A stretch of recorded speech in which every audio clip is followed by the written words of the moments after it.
Programang ito ay rated SPG. Striktong patnubay at gabay ng magulang ang kailangan. Maaaring may masiselang tema, lengguwahe, karahasan, sexual, horror o droga na hindi angkop sa mga bata.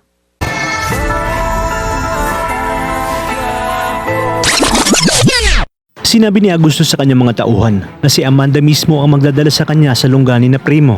Samantala, sinabi naman ni Mokang na tama si Mama Janet na tigilan na umano nila ang ginagawa nila sa kanilang mga kliyente dahil baka mas lalong mapahamak sila.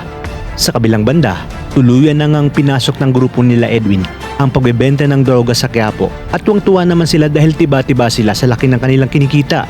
Ayong pakikidlat na maganda umano ang naisip ni Edwin at maganda ang pasok ng pera sa kanila.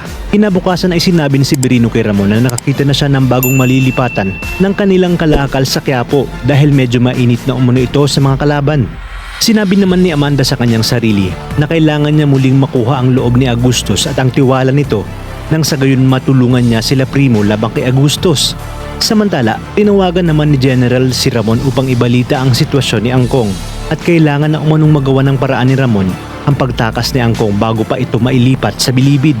Iginit naman ni Ramon na hindi pa umano sila handa ngayon para sa pagtakas ni Angkong, kaya naman sinabi ni General na gagawan niya muna ito ng paraan.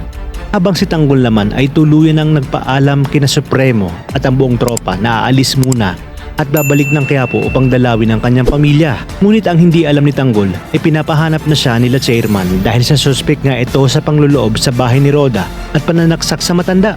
Sa inyong palagay, muli kayang matatakasan ni Tanggol ang panibagong suliranin sa kanyang buhay o tuluyan na siyang mahuhuli ni chairman dahil lang kung kaya't makukulong si Tanggol?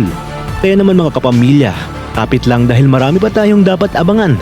Dito lang sa bagong tinututukan ng Sambayanan, ang FPJ's Batang Quiapo.